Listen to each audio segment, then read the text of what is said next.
सहना भवतु सहनौ भुनक्तु सह वीर्यं करवावहै तेजस्विनावधीतमस्तु मा विद्विषावहै। ॐ शान्ति शान्ति शान्तिः।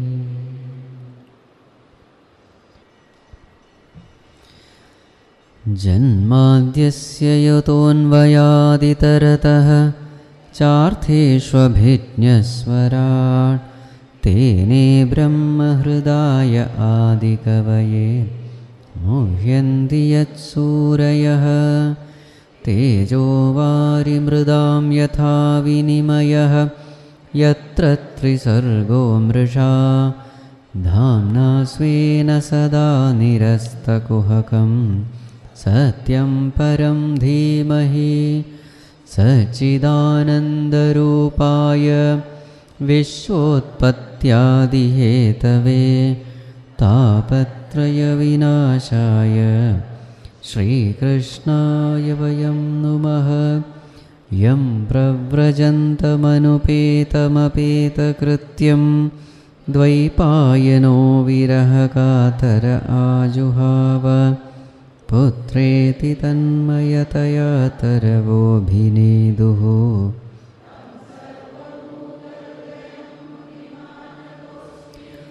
नारायणं नमस्कृत्य नरं चैव नरोत्तमं देवीं सरस्वतीं व्यासं ततो जयमुदीरये ततो जयमुदीरये।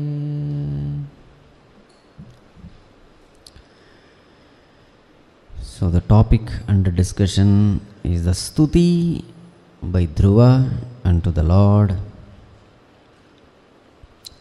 So in this Stuti, Dhruva says that, O Lord, I can clearly experience that in this body also it is your presence.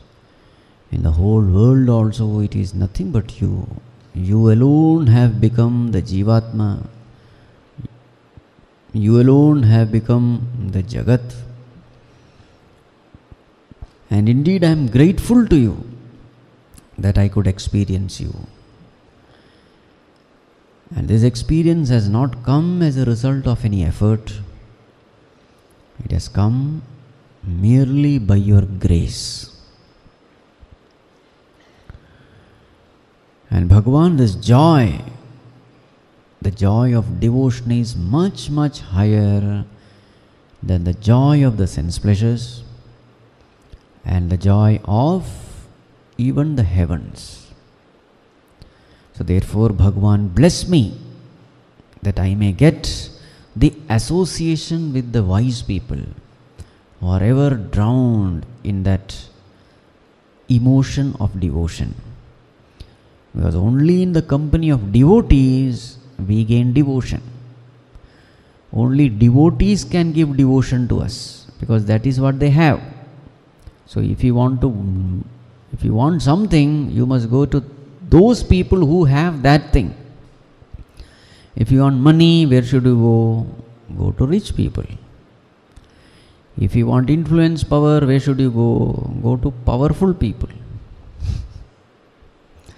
Isn't it?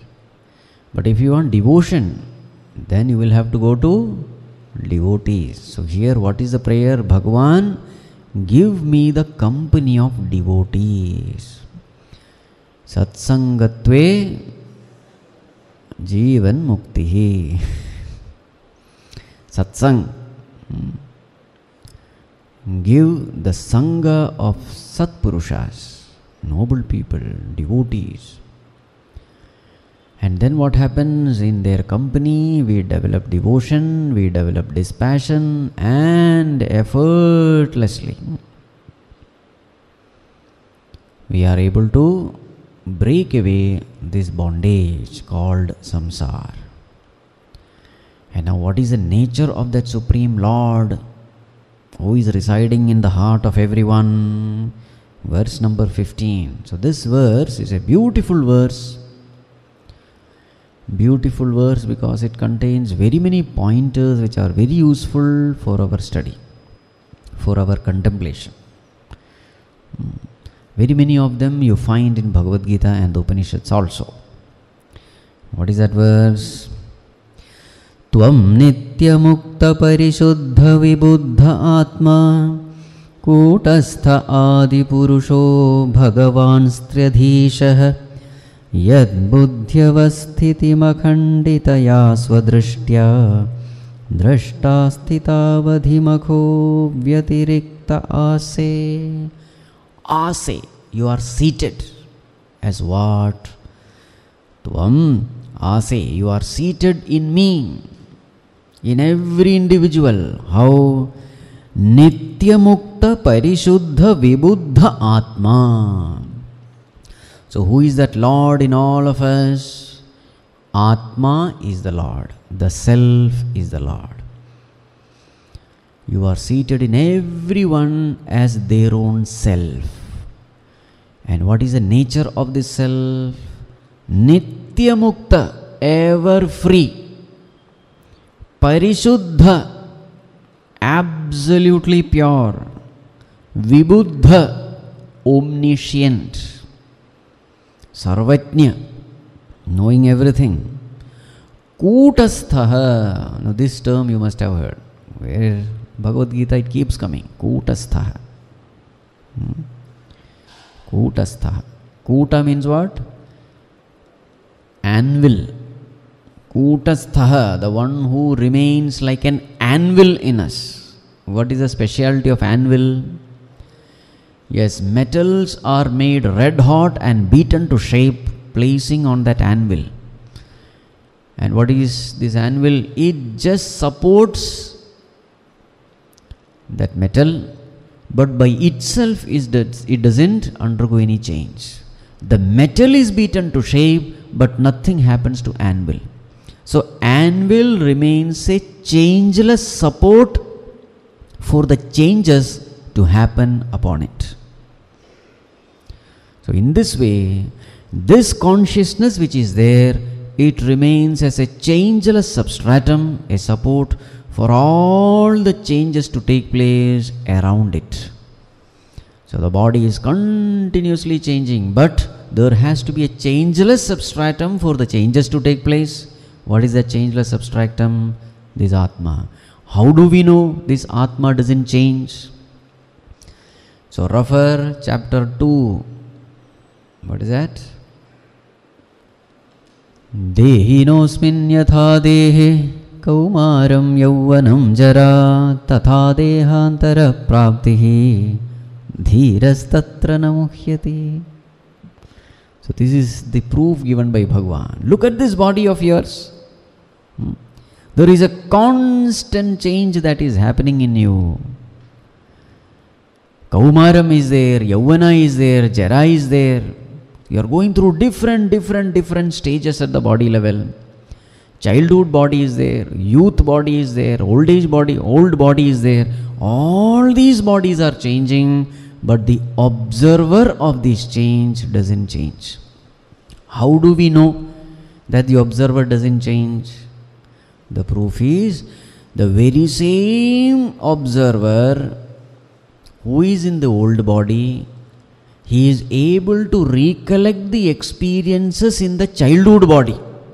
I am able to recollect my experience of my childhood state. What does it mean? I, who is now in this old body, was the same I who was in that childhood body. If these two I's were to be different, then that I's experience cannot be recollected by this I. The very fact that I am able to recollect it, it shows this I is the same as that I. If this I is the same as that I, then these two I's must be same. If these two I's are same, it implies there was no change that has happened in I. Correct? The experiencer of the past is the very same recollector I of the present. The experiencer I of the past is the very same recollector I in the present. Recollecting, rememberer. Rememberer equal to experiencer equal to I. So therefore we conclude that this I has never changed. If this be true, that this I has never changed during the changes of the body, it is but implied that after the death of the body also, this I will continue to remain changeless. Tatha dehantara praptihi. When the bodies have changed while living, so after death also, body is only going to fall, this I will remain same. So that is why the name given to this I is Kutastha, the one which remains like an anvil without change. So this is the experiential proof given in Bhagavad Gita. Kutastha Adi Purushaha.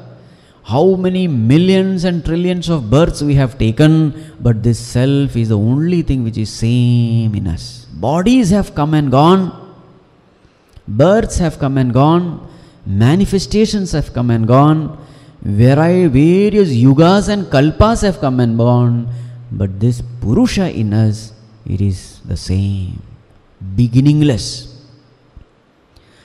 Bhagavan Triyadhishaha, he is the Lord of the three. What are the three? It can be three gunas, it can be three states. So we are constantly going through the three states: waking, dream, deep sleep. Who is this Bhagavan? He doesn't belong to any of these states. He is the very support of these states. He is the Lord of these states. He is the Lord. Triyadhisha. Why do you say he is the Lord of these three states? In all these three states, he is present. In the waking state, waking body is there, and the moment we shift to the dream state, waking body is gone, waking experience, everything is gone, a new body is given, new experiences are given. But what is constant? Consciousness is constant. Consciousness which is illumining the waking state is the very same consciousness which is illumining the dream state, and in deep sleep also it is the very same consciousness which is illumining that deep sleep state also. So therefore Bhagavan can be called Triyadhishaha, the Lord of three states. Sometimes it is called a Turiya, fourth state. It is the same thing. Tradhisha also means he is the Lord of three gunas. That is also okay. Because Bhagavan is the Lord of Prakriti, so naturally he is the Lord of three gunas also. Then, Yad Buddhi Avasthitam Akhanditaya Swadrishtya Drashta. Who is this Bhagavan? Drashta, the seer, the witness. What is he witnessing? Buddhi Avasthitim, the various states of the mind. Various thoughts come and go. What is this Bhagavan doing? As pure consciousness, he is just witnessing all that is happening in the mind. So they are all very powerful techniques of meditation. How to meditate on consciousness. In fact, in Kenopanishad also there is a verse which is going to come. How to meditate on consciousness through the help of the thoughts. So who is that Bhagavan? He is a witness of all these thoughts. Buddhi avasthitim drashta akhanditaya, unbroken, undivided. Constantly that witnessing is happening. That witnessing is never broken. I had given the example of CCTV. Constantly that CCTV is watching all of us. Isn't it? So this Bhagavan is also a kind of CCTV. A CCTV which has infinite memory. A CCTV which not only witnesses the physical thing, even the emotions it is witnessing. What kind of actions we do, where do we do, why do we do, with what intention we do, everything is recorded in this CCTV. And it need no servicing. Constantly it is functioning, and there is no way in which it can be defective. All the other CCTVs, 3-4 years is gone, but not this. And what about the memory? Infinite memory. Anadi Kala, whatever naughty things we have done, everything is recorded. And that is why his name is Adhimakha. Adhimakha means Karma Phaladata. He is the one who gives all the karma phalas to us. Which body we must be born, to which parents we must be born, in which environment we must be born, and what kind of experiences we should go through. Oh my God. Everything is decided by him. Why? He knows what we have done. He knows what kind of karma we have done. He knows it. Does he need any proof? No. He has directly seen it. That's why his name is Sakshi. He has seen everything. So therefore, he becomes Karma Phaladata. Swadrishtya Drashta. Sthitau Adhimakaha Vyaktiriktaha. Even though he is doing everything, he is different from everything. Remains unattached from everything. Vyatiriktaha. Stays apart. He remains in Jiva, but remains apart from Jiva. Unaffected by Jiva. Untouched. So this is beautifully presented in that Upanishad, Mundaka Upanishad, the two birds, isn't it? Dvasuparna sayuja sakhaya samanam vriksham parishasvajate tayuranyaf pippalam swadu atti anashnan anyo abhichakashiti. A very nice simile. So two birds are sitting on the same tree. Two birds who are very friendly with each other. Two birds which are very similar to each other. They are sitting on the same tree. And one bird, what is it doing? It is constantly eating the fruits of the tree. And what is the other bird doing? It is just watching. So who are these birds? One bird is the Jivatma, the one who is eating all the fruits. What are the fruits it is eating? The fruits of Karma Phala. Karma Phala. Phala is a fruit. So it is eating all the fruits. Some fruits are bitter. So what are they? Papa Karma Phala. Some fruits are sweet. It is Punya Karma Phala. So this bird is constantly eating this fruit. And what is the other bird doing? It is just watching. It is the same tree. What is this tree? The tree of this physical body. Body is compared with the tree. So what is it that we have to do? And see the next verse. Not here. That Mundaka Upanishad verse. Samane vrikshe purusho nimagnaha anishaya shochati mukhyamanaha jushtam yada pasyatyanyamisham asya mahimanam iti vita shokaha. And this bird is miserable, this Jivatma, eating this fruit, that fruit, all stomach upset, miserable. Samane vrikshe purusha nimag anishaya shochati mukhyamanaha. There is no power, full of limitation, full of imperfection, miserable. And then what happens?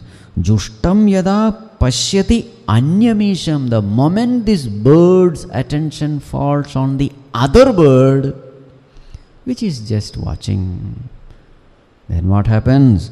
Asya mahimanam iti vita shokah.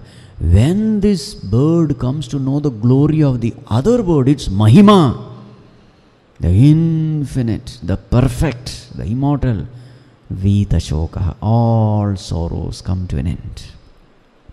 So what did this bird do? The bird shifted its attention to the other bird. So in the same way, what are we supposed to do? Instead of going behind the world of the senses, shift your attention to the bird which is present in you. What is it? Sakshi. Shift your attention to that consciousness, witnessing consciousness. This is the journey towards exit from this world. How did we get into this world? We entered into the world through likes and dislikes, by choosing the world. How to get out of this world? Don't choose the world, but witness the world. Don't get attached to the sense objects, but be detached from the sense objects and be a witness. So being rooted in this witnessing state is the way to exit from this samsara. So, this Bhagavan is seated in all of us, ase, vyatirikta ase. And this Bhagavan is perfect. So how to achieve perfection? The mistake we do is we are trying to achieve perfection in the body, mind, intellect, and it is an impossible thing, an unending affair. You need not try to perfect your BMI. Your job is to only be aware of the perfect consciousness. This is all what is to be done. Okay, now continuing. Yasmin viruddhagatayo hyanisham patanti vidyadayo vividasaktaya anupurvyat tad brahma vishwabhavamekamanantamadyam anandamatramavikáramaham prapadye. I take refuge in that Supreme Lord, Tad Brahma, which is Vishwabhavam, the source of this world, Ekam, only one, Anantam, infinite, Adyam, the beginningless, Anandamatram, which is pure bliss, Avikaram, which is free from all modifications. I take refuge in that Bhagavan. And who is he? Yasmin viruddhagatayaha hyanisham patanti. Bhagavan is that where viruddhagatayaha, contradicting thing, appear to exist together in sequence. Very strange definition is given here about Brahman. Brahman is that where contradictions coexist without affecting the substratum. One example is given, Vidyadeha, like Vidya. Consciousness is that where knowledge and ignorance coexist without any problem. We are reminded of Ramana Maharshi's that verse. Jnana varjita ajnana hina chit jnatumasti jnanamasti kim jnatumantaram.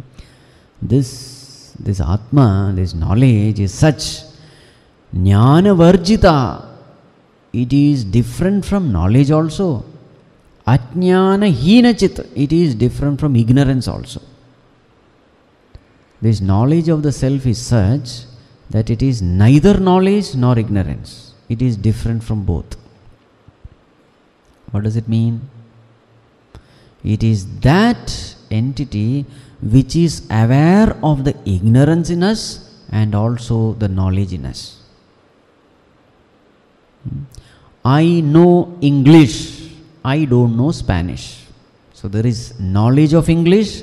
There is ignorance of Spanish. Where does it exist? In awareness. What is this awareness doing? In the light of awareness, I am aware of the knowledge of English. In the light of awareness, I am aware of the ignorance of Spanish. So see, the knowledge and ignorance is harmoniously coexisting in this substratum called consciousness. Beautiful. Same way, sukha, dukkha, labha, nashta, mana, apamana, they are all contradictions. All these contradictions, anupurvyat, in succession, one after the other, it comes and occupies this consciousness. Beautiful definition. And is there any problem for consciousness? No. It is able to handle both of them without any problem. Consciousness is that which has no problem with anyone. Like the screen of the movie. Whatever happens in the movie, the screen is unaffected. So too, this consciousness. And now Dhruva concludes his stuti. Satyashisho hi bhagavanstava padapatmam ashistathanubhajata purusharthamurtehe apyeva marya bhagavan paripati deenan vashreva vatsakamanugraha katurosman. Bhagavan, your devotees, as far as the devotees are concerned, they don't have anything to ask. Their very satisfaction, their very fulfillment is in worshipping you. But you are the one, who are you? Anugraha kataraha. You are very eager to bless your devotee. Those devotees who are deenan, helpless, poor, meek. You take care of your devotees like vashreva vatsakam. Just like a mother cow taking care of its newborn calf. In the same way, you take care of your meek, helpless, poor, surrendered devotees. And therefore, you are very eager to bless them. To such a Bhagavan, my prostration. So, stuti is over. Now, what was the reaction of Bhagavan hearing this stuti? Athabhishtuta evam vai satsankalpena dhimata bhrityanurakto Bhagavan pratinandyedam abravit. Bhagavan was extremely pleased with this stuti. And he loved him also extremely. And to him, to such a devotee, Bhagavan spoke these words. Bhagavan spoke to Dhruva. Vedaham te vyavasitam hrudi rajanya balaka tat prayachchami bhadram te durapamapi suvrata. O princely boy, Rajanya balaka, Vedaham te vyavasitam hridi. I know what you desire. What you desire, I know it. Tat prayachchami. I will definitely give you what you desire. Durapamapi suvrata. Though it is something which is difficult to attain. Your desire is something which is very difficult to attain, but still I am pleased with you, with the kind of tapas you have done, suvrata. I will definitely bless you and definitely fulfill your desire. Bhagavan, what are you blessing me with? See, this is what I am going to give you. What? Naniradhishtitam badra yadbhrajishnu dhruvakshiti yatra graharkshataranam jyotisham chakramahitam medhyam go chakravatsnasnu parastat kalpavasinam dharmognih kashyapa shukro munayo yeva naukasah charanti dakshini kritya Brahmanto yatsatarakah. Dhruva, I am going to bless with that sphere of mine, that realm of mine. Bhagavan, what is the nature of that realm? Yat bhrajishnu, it is brilliant and shining. Na anyehi adhishtitam, till now nobody has ruled over that state, that realm. And what is the name? Dhruva Kshiti. That realm is called Dhruva. Dhruva means what? Permanent. And what is the unique feature about it?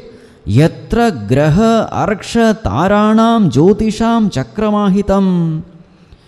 All these graha, the planets, the luminaries, the stars, the nakshatras, the galaxies, they go round and round of this sphere. As though that is a center, and all these luminaries, the planets, they go round and round. Just like Medhyam go Chakravatsna. So just like how these cattle go round and round in the oil mill around that pole. Have you seen how they extract oil in olden times? So they have some cattle which go round and round and round, and there is a pole in the center, and the pole gets rotated, and thus oil is extracted. So how these cattle, they go round and round around this pole. In the same way, all those grahas, nakshatras, taraganas, they go round and round, keeping this Dhruva center. This is what I am going to bless you. And not only that, all those nakshatras like Dharma, Agni, Kashyapa, Shukra, they are all the names of nakshatras. They go round and round to this sphere. Even Munayaha ye Vanaukasaha, even the Saptarishis, they constantly do Pradakshina of this sphere. Charanti Dakshini Kritya Brahmanto Yatsatarakaha. So this state I am going to bless you with. Parastat Kalpavasina. The Kalpas may come and go, but this state is going to be permanent, unaffected by the Srishti Sthiti Laya. I normally don't bless this, but you are a unique case. You are a special case. So therefore, Duravapam it is said. You have been blessed with that state.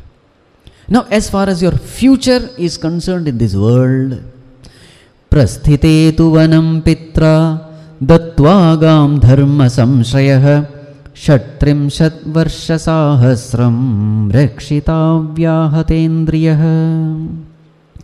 As far as this world is concerned, a time will come when your father will take to sannyas-like life. He will renounce everything and he will be seeking the knowledge of the self. He will renounce everything. After that, you will be the king. You will be protecting the whole world. For how many years? Shad Trimshat Varsha Sahasram. Oh my God. 36,000 years. For the next 36,000 years, you will rule the entire earth. How? Rakshita Vyahatendriyaha, without any kind of old age or disease, etc., with all the vitalities of the sense organs intact, you will be ruling the whole world. 36,000 years. But naturally he had a doubt. What about my brother Uttama? Bhagavan knew everything. Earlier Bhagavan has said, whatever you desire, I know your desire. So that also, the future of this Uttama also is mentioned here. Tvad bhratar yuttame nashte mrigayayam tu tanmanah anveshanti vanam mata davagnim sa pravekshati. As far as your brother is concerned, your brother will be killed when he would go for hunting in the Himalayas. He will be killed by yakshas. That information is not here, it is given later. So one day he would go for hunting, and in the hunting he might lose way, and somewhere he will fight with some yaksha, and some yaksha will kill him. What about his mother? Anveshanti Vanam Mata. His mother, who is his mother? Suruchi will go in search of him because she was so attached to her son. In search of him, she would go, she would enter into a forest, and there will be a forest fire, and she will be burnt in that forest fire. This is what is going to happen to them. Okay. Then, Bhagavan, how am I going to lead this 36,000 years? Ishtva mam yajna hridayam yajnai pushkala dakshinaihi bhuktva chehashisha satya ante mam samsmarishyasi. You will lead a wonderful life by offering lot of yajna karmas, by performing lot of yajna karmas, because I am yajna hridaya. See the name of Bhagavan. Mark this sloka, we will need it later. Yajna hridaya. Bhagavan is called Yajna Hridaya because if you want to win the love of Bhagavan, you will have to perform Yajna. So you will be living such a life, Pushkala Dakshinaihi. And in all those Yajnas, you will be given lot of Dakshinas, lot of charity you will be giving. Bhuktva cha iha ashishaha satya, and experiencing all pleasures of this world.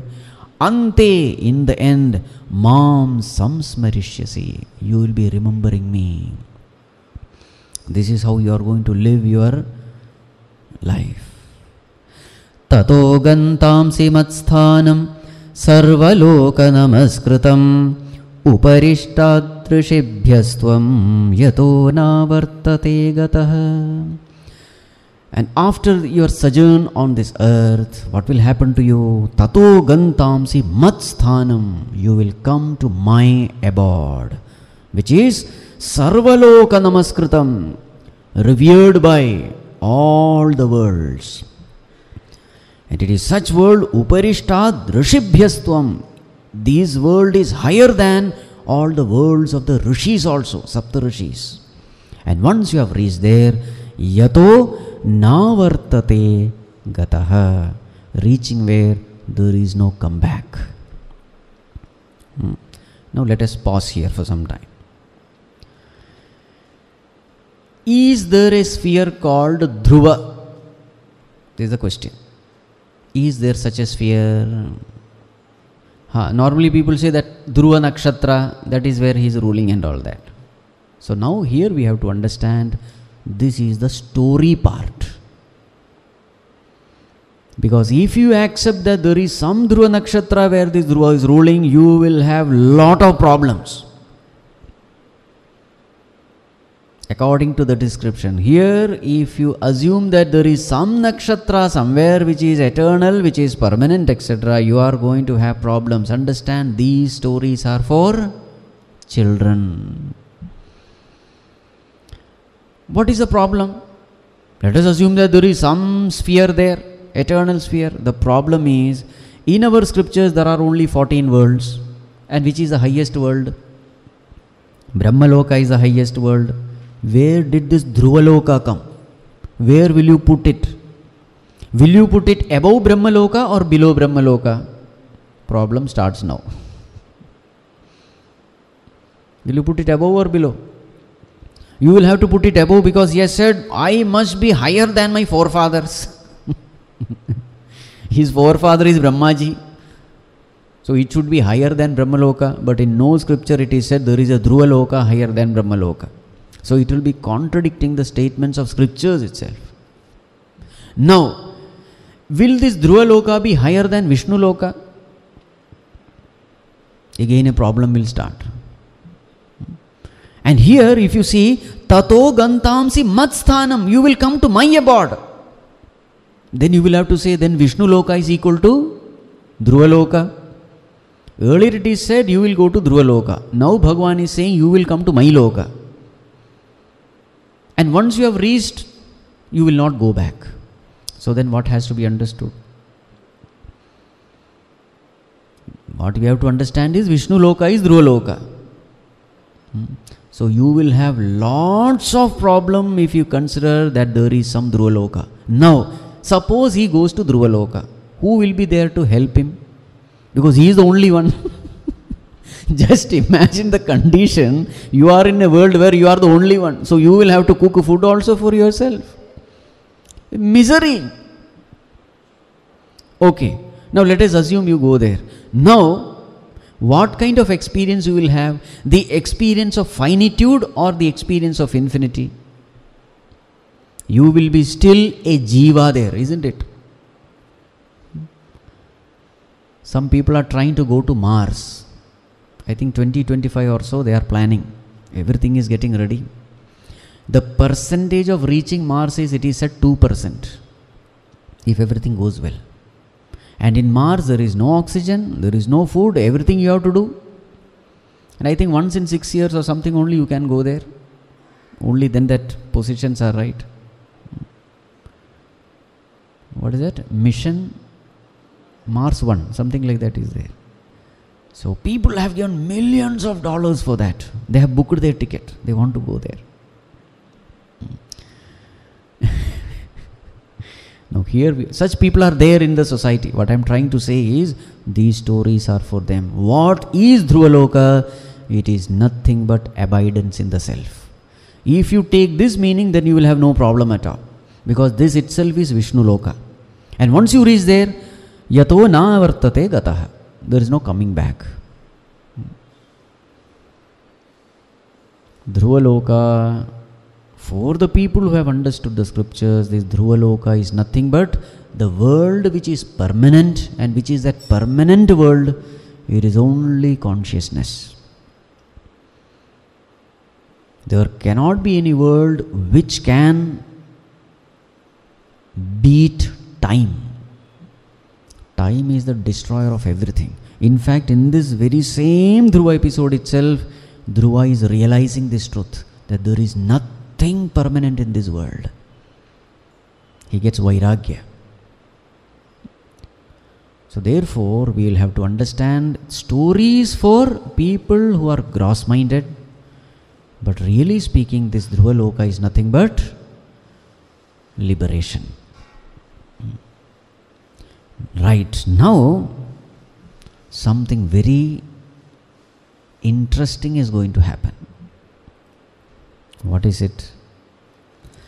Ityarchitasya bhagavan atidishyatmanah padam balasya pashyato dhama swamagad garudadhvajah. In this way, Bhagavan blessing him.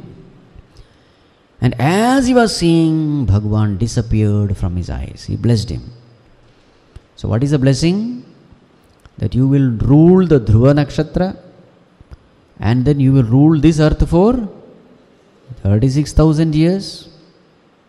And while living also, you will do lot of yajna, yaga, karma, etc. And this way, finally, you will come to me. This is a blessing. Now see the verse 27. Sopi sankalpajam Vishnoh padasevopasaditam prapya sankalpa nirvanam nati pritobhyagat puram. Whatever desire he had, that desires are fulfilled. Bhagavan went back. Now, Dhruva should be happy or unhappy? He should be happy, but what is written here? Na atipritaha. He was not pleased. Abhyagat puram. He returned back to the city with a displeased mind. Now we may say, what is this? Everything is over. He has attained Bhagavan. What can be the reason why he was displeased? See verse number 29, the answer is given there. Matussa patnya vagbanihi hridi vidhastu tan smaran naichan mukti pater muktim tasmat tapamupeivan. What is the reason why he was totally disturbed? Matu sapatnya vagbanehi hridividdha tan smaran. He was wounded in the heart by the harsh word of his co-mother, stepmother. That wound was still there. Smaran, he was remembering this. So therefore, na aichat muktipatehe muktim. Sakshat Bhagavan has come in front of him. Who is Bhagavan? Muktipati. He could have blessed him with mukti, but at that time he did not desire mukti. Why? Because he was remembering. What was he remembering? The harsh words of his stepmother. These harsh words of his stepmother did not allow him to seek mukti. And therefore, tasma tapam upeivan. He was extremely miserable. And now see the words of Dhruva himself. Samadhina naika bhavena yat padam vidussunandadaya urdhvaretasah maseraham shadbhiramushya padayo chhayamupetyapagatāh prathangmatihi. What a tragedy! Samadhina na eka bhavena yat padam viduhu sanandadayah.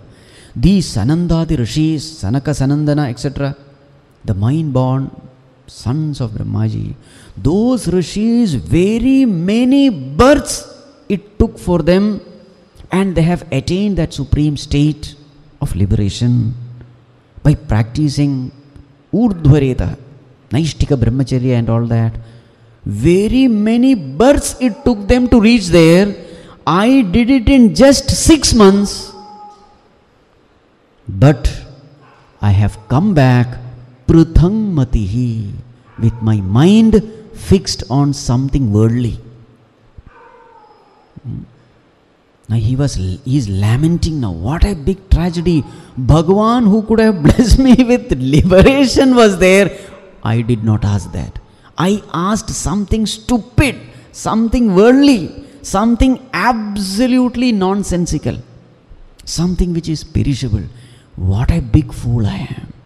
See the next verse. He is calling himself the most unfortunate and foolish for having done this mistake. Aho bata mamanatmyam mandabhagyasya pashyata bhavachidaf padamulam gatva yache yadantavat. Aho bata, alas, mama anatmyam, look at my foolishness. Manda bhagyasya, the most unfortunate one that I am. Bhavachidaf padamulam gatva, having attained the lotus feet of Bhagavan, who is the destroyer of samsara.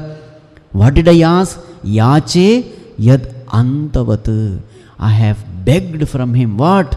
Something which is perishable, worthless, useless. Have you ever heard of this part of the story? Normally we have heard Dhruva, 6 months meditation, realization, coming back, story is over. It is not. The question is, did he get liberation after his tapas? The answer is no.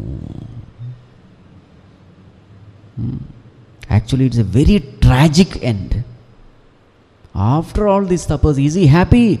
He is miserable. And he is continuing to outpour his, that miserable state. See the next verse.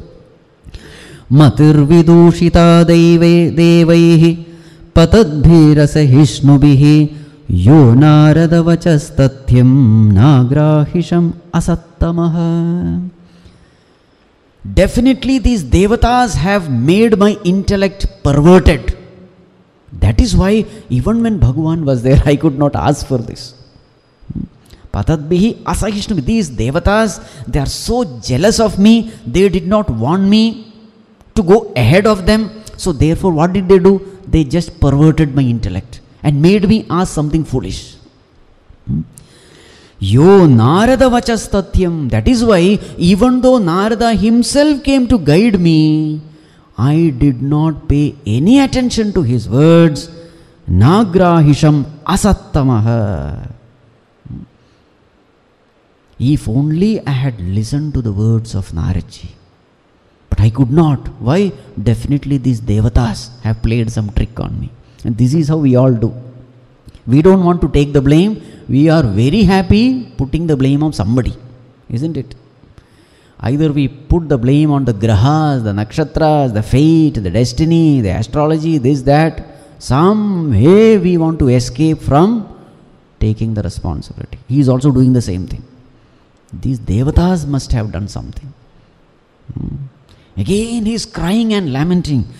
Devi maya mupashritya prasupta iva bhinnadrak tapye dvitiye pyasati bhata bhratravyahadruja.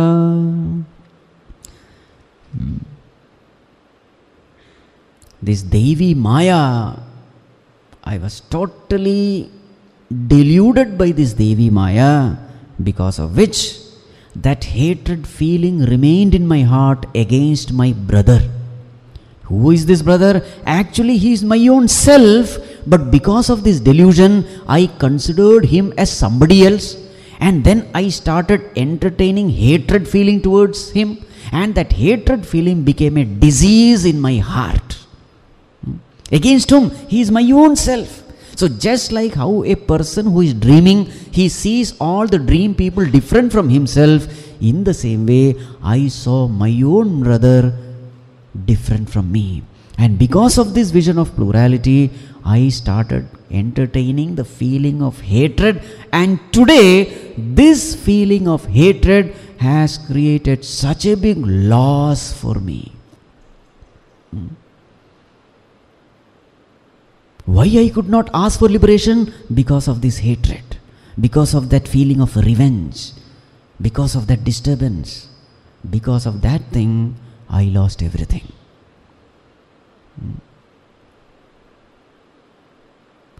Actually, what is the mother's advice?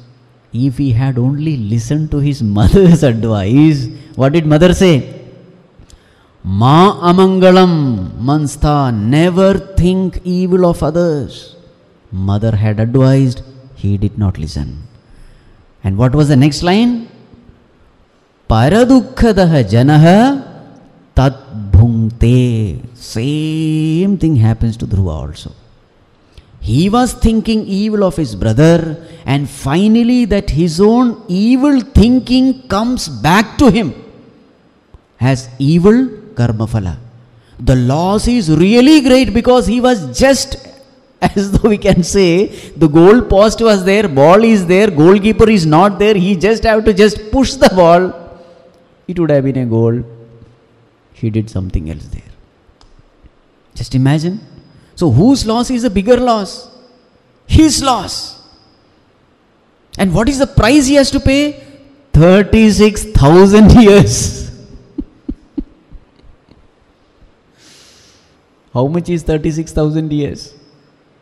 Assuming that one lifespan is 100 years, how much is 36,000 years? 360 lives. Can you imagine?